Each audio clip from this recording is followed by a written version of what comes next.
Hello everybody and welcome to the Quilter's Apothecary. Today the video you're about to watch is part of our Patreon Quilt Along series.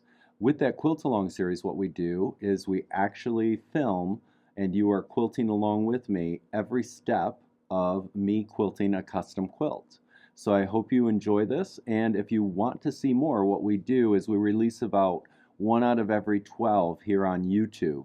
But if you want to see a ton more content, head over to Patreon and subscribe. I hope to see you there and enjoy the video.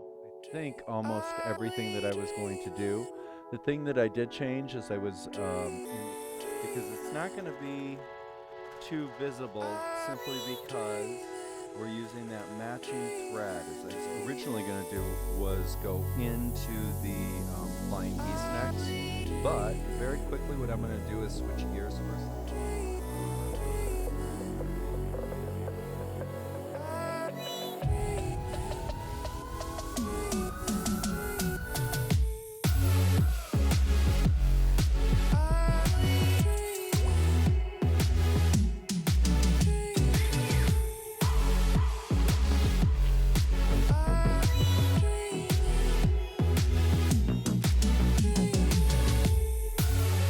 Hello again, everybody, and we are here at the Quilter's Apothecary, so welcome. And this version of our quilt along is on this lovely bird panel quilt by Dolly Nelson, and I've done a couple of Dolly Nelson's quilts. And this one, if you remember correctly, we did one that was, I believe it was the farmer's or gypsy wife, and with that one we did mostly ditch work. With this particular quilt, actually, we're going to be able to do a little bit of show-off quilting in some of the sections. So let's take a look at this and look at some options. So number one, the first thing I'm going to do is let's talk for a second about the border itself. Now we have this wonderful textured, almost like a snakeskin fabric on the side, but notice that it goes straight out. It definitely has a pattern to it. So I think I'm just going to simply accentuate that, and I'm going to do traditional piano keys in there with possibly something in each of the corners, so creating a cornerstone sort of a block. I think so. I think that's what I'm going to do. And then, of course, all of these inner borders, I'm going to go ahead and I'm going to ditch those. Now, this particular green border and these two leaf borders, because they're so narrow, including this white border, I think, is simply going to be ditched. And I'm going to pop out because, of course, I'm doing my traditional double batting so that we can get a little bit of texture in here. Now, with the cornerstone here, I think what I'm going to do is I'm going to keep it fairly blocky by simply going in and doing 2 squareness squares in the corner there for the cornerstone. Here in the flying geese, I'm not quite sure, but I believe what I'm going to do is I'm going to do some continuous curve. I might actually do some continuous curve with a ruler and keep it fairly traditional that way. Or once I get there, I might actually decide to go ahead and do some mystical grid work. So it's going to be one or the other, but it's going to be a continuous curve traditional with a ruler, not freehand. Or it's going to be the mystical grid work.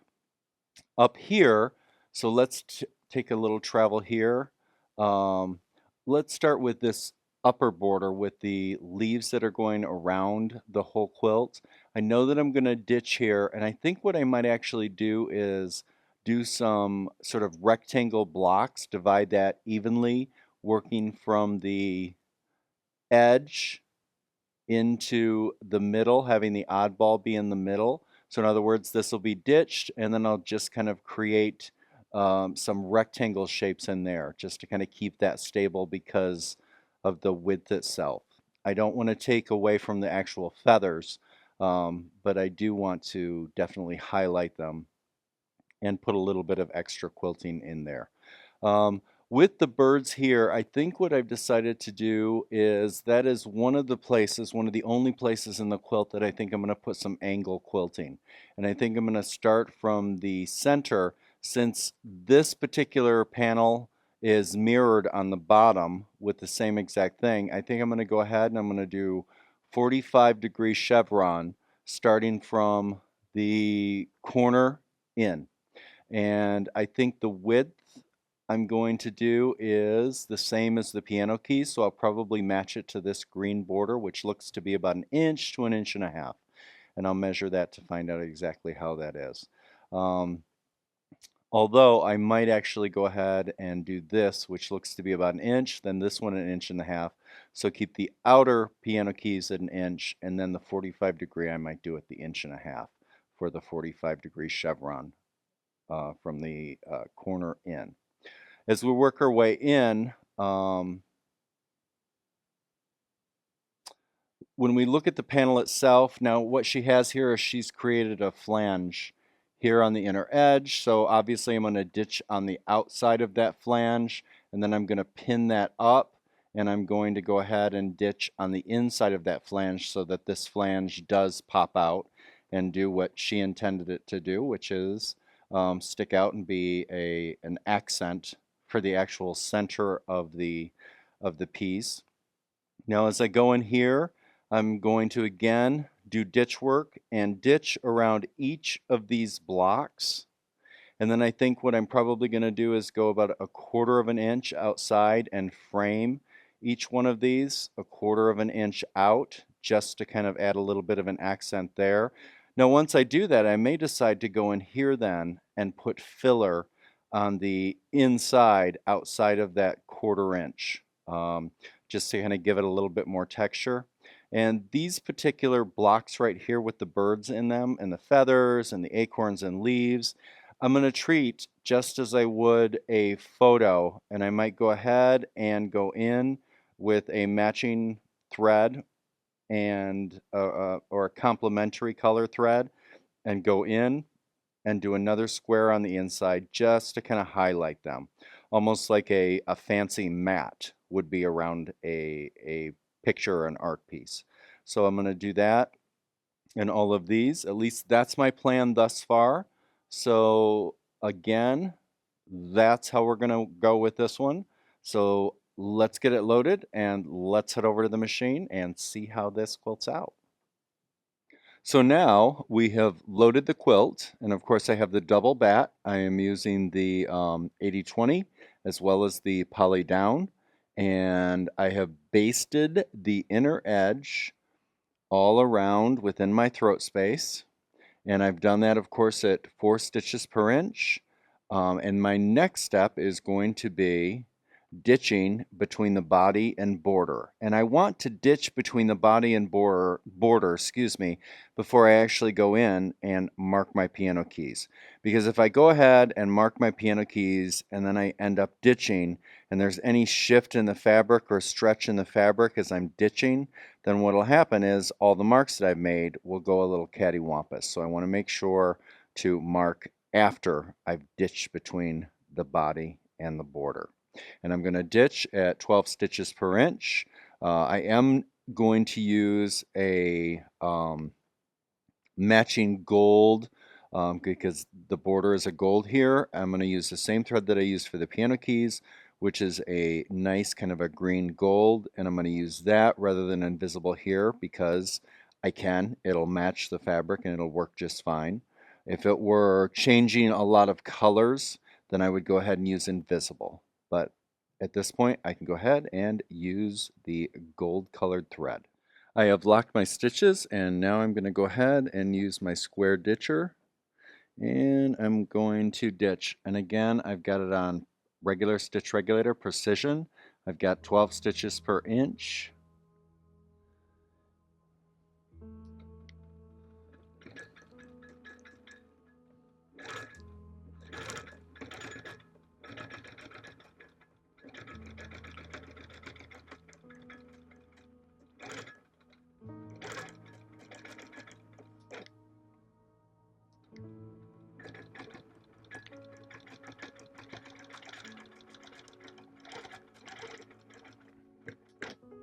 up at the corner. Now I'm going to shift, and now I'm going to head all the way over to the right.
Next, what I'm going to do is I'm going to measure between here and here, because I'm going to go ahead and I'm going to drop in cornerstones at each of the corners.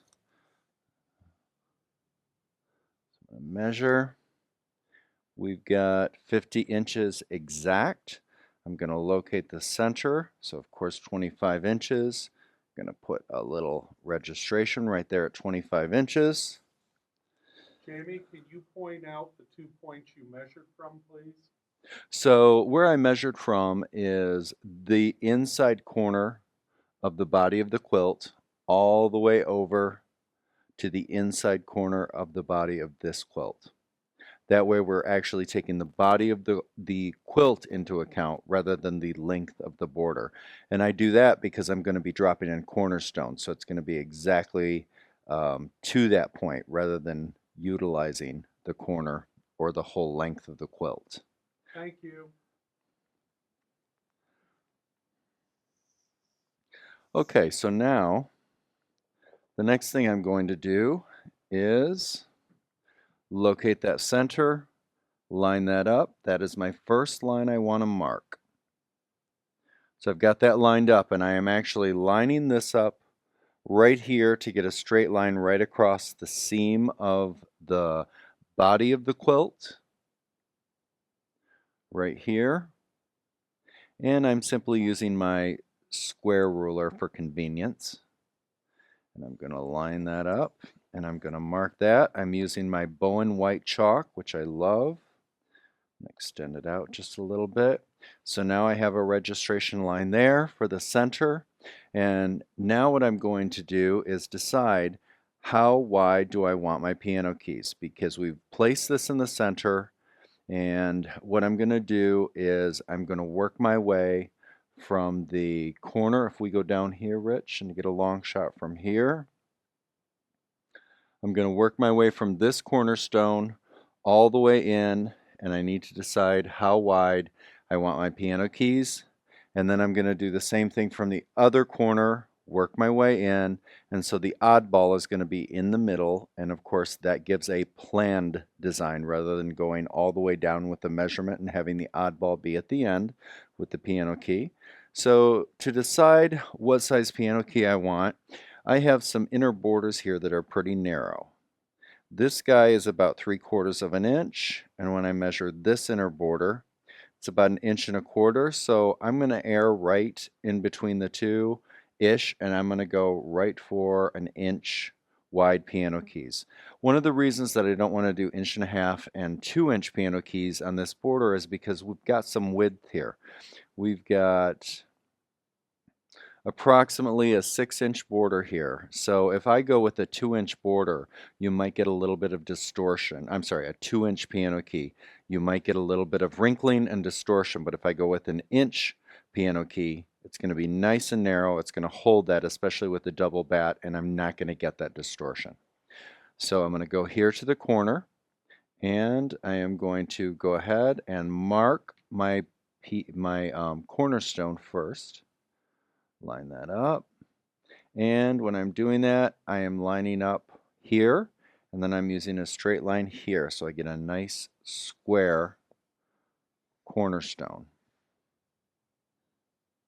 And then I'm simply going to use the seam that she pieced with there, and that's what I'm going to get. And then I'm going to go ahead and I am going to mark in 1 inch at a time.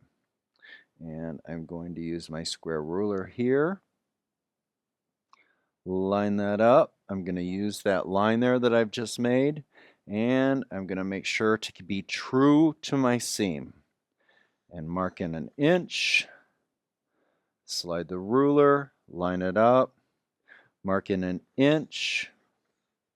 Again, I am going to hold the truest to the seam and this line itself, rather than lining up to the previous piano key mark there. Line that up. And I do have a little bit of adhesive on the back of the ruler because I was using this to do my ditch work with. And I want to hold the space. And so putting a little bit of adhesive on the back of the ruler.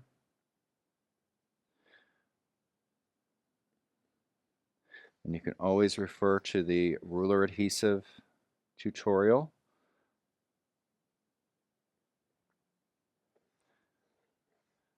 For that, got a lot of different products that we use. I like to use 3 different products. Handy Grip, Ruler Ruler Magic, and then of course our 620 spray that we love. Line that up, and I'm simply going to work my way all the way to the center. And yes, I could use the ruler itself and simply go ahead and piano key and work my way along, but as many of you know, I like to just go ahead and pre-mark and have it done, and then that way when I'm quilting the quilt, it's just a no-thought process. I just follow my lines as I work my way across. This takes me about 5 minutes to do a king or queen size to mark it.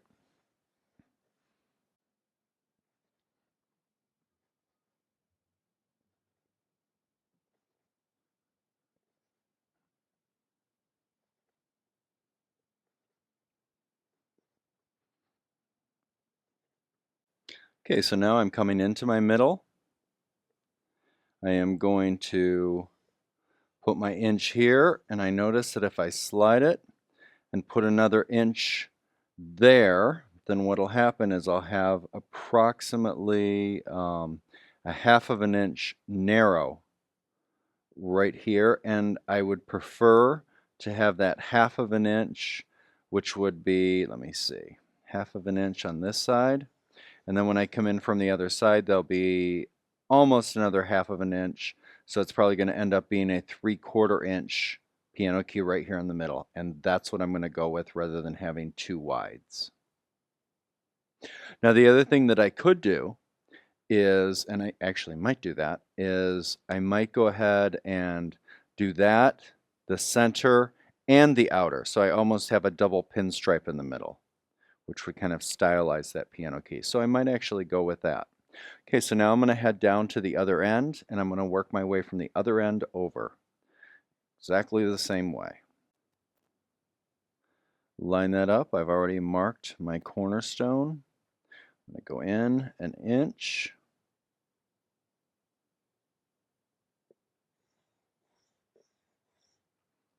Now I might add that I didn't throw this in right when we started the quilt with the ditching, but before I loaded this quilt, I folded all 4 sides of the quilt in half and located the center of each of the borders. so that way as I'm working down the side of the quilt, I know right where the center is and right where to take my piano keys to, and then head out the opposite way so that I don't have to turn this quilt to do the borders. Extend my chalk a little bit.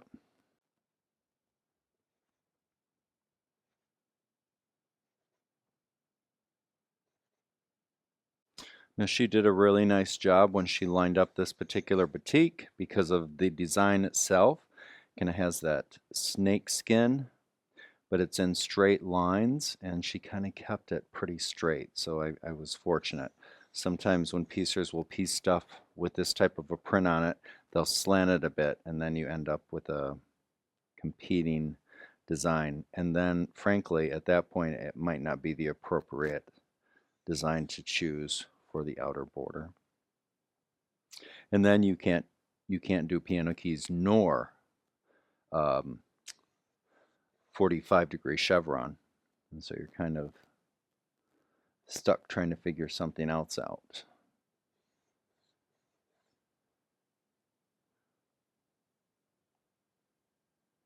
Again, make sure I line that up. I want to stay true to my line here.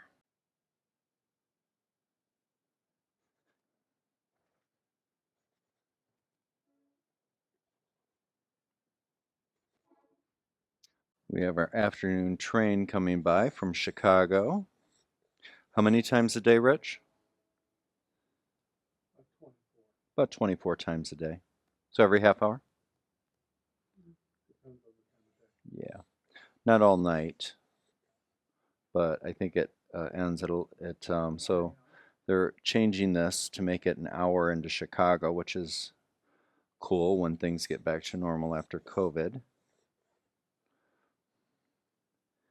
Go in, rut around Chicago, which I miss, and the bookstores and all the things that I miss about not being able to go into the big city. Okay, so now I am all the way to the middle. Same thing, I'm going to pull out my chalk a little bit there. So I'm in the same distance. So I've got that middle. So actually, now that I look at that, what I'm going to do is I'm not going to use that center line, and that's where you make your decisions. I'm going to get rid of it with my little eraser on there. So I'll just have a little bit more narrow piano key in the middle. It's almost perfect. I can tell it's just a little more narrow. But again, the eye will take that as part of the design itself rather than a mistake. So now I'm going to go ahead and I'm going to bring the machine and I'm going to work my way from all the way from left to the right, and I'm going to quilt the piano keys themselves.